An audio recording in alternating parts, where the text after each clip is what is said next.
जीवन हमें एक मौका देता है, इसलिए जब भी सही कॉलेज चुनने का समय आए तो सिर्फ मंगलायतन यूनिवर्सिटी आपके बेहतरीन भविष्य और सर्वांगीण विकास के। दिल्ली को चौथी महिला सीएम मिली है। सुषमा स्वराज, शीला दीक्षित, आतिशी और अब उसके बाद राजधानी दिल्ली के अंदर रेखा गुप्ता का राज है। विधायक दल की बैठक में बीजेपी ने रेखा गुप्ता के नाम पर मोहर लगाई और उसके बाद रेखा गुप्ता ने राजधानी दिल्ली के अंदर सीएम पद की शपथ ली। अब वो राजधानी दिल्ली की मुख्यमंत्री हैं। अब राजधानी दिल्ली की कमान रेखा गुप्ता ही संभालेंगी। रेखा गुप्ता ने जैसे ही शपथ ली उसके बाद तालियों की गड़गड़ाहट गूंजने लगी और उन्होंने मन से ही दावा किया कि वो राजधानी दिल्ली की सेवा के लिए काम करेंगी और उनकी प्राथमिकता जनता की सेवा करना ही है और वो राजनीति में भी जनता की सेवा करने ही आई हैं।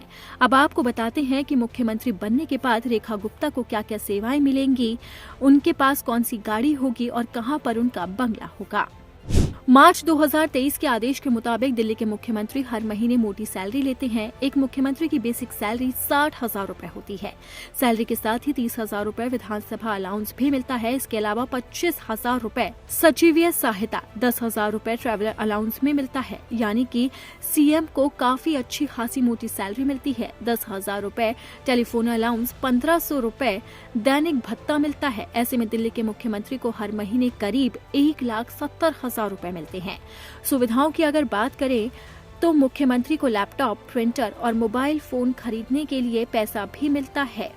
मुख्यमंत्री को सरकारी काम के लिए एक मुश्त 12 लाख रुपए का परिवहन एडवांस भत्ता भी मिलता है। इसके अलावा मुख्यमंत्री को हर साल 1 लाख रुपए का यात्रा भत्ता मिलता है। वहीं हर महीने 5,000 यूनिट तक बिजली भी मुफ्त मिलती है। मुख्यमंत्री को सरकारी आवास भी मिलता है जिसमें कई तरह की सुविधाएं होती हैं। इसके अलावा मेडिकल सुविधाएं भी मिलती हैं। सिक्योरिटी की अगर बात करें तो रेखा गुप्ता को जेड श्रेणी की सिक्योरिटी मिली है। जेड श्रेणी में पीएसओ, एस्कॉर्ट्स, वॉचर्स और लगभग 8 स्टैटिक आर्म गार्ड समेत 22 कर्मी मिलते हैं। रेखा गुप्ता को ये सभी तरह की सुविधाएं मिली हैं राजधानी दिल्ली के मुख्यमंत्री बनने के बाद। लेकिन रेखा गुप्ता का ये सफर आसान नहीं होगा। जैसे ही उन्होंने राजधानी दिल्ली की कमान संभाली है वैसे ही उनके सामने कई बड़ी चुनौतियां हैं। सबसे बड़ी चुनौती है यमुना को साफ करना। बीजेपी ने जनता से वादा किया था कि जैसे ही वो सत्ता में आएगी वो यमुना को साफ करेगी। अब 27 साल के बाद दिल्ली की सरकार के अंदर बीजेपी की वापसी हुई है और जनता टकटकी लगाए इंतजार कर रही है कि आखिरकार यमुना कब साफ होगी। और जैसे ही रेखा गुप्ता ने शपथ ली वो सीधा शाम को यमुना घाट पहुंच गई और उन्होंने मां यमुना की आरती की और उसके बाद वहीं से ऐलान किया कि उनकी प्राथमिकता है यमुना की सफाई। इसके साथ ही रेखा गुप्ता के सामने भ्रष्टाचार को खत्म करने की भी चुनौती होगी, क्योंकि अरविंद केजरीवाल ने जब सत्ता की कमान संभाली थी तो उन्होंने कहा था कि वो भ्रष्टाचार को खत्म करेंगे। अब रेखा गुप्ता ने कहा है कि वो भ्रष्टाचार को पूरी तरह से जड़ से मिटा देंगी। इसके साथ ही उन्होंने आयुष्मान भारत योजना को लागू करने का भी ऐलान किया है।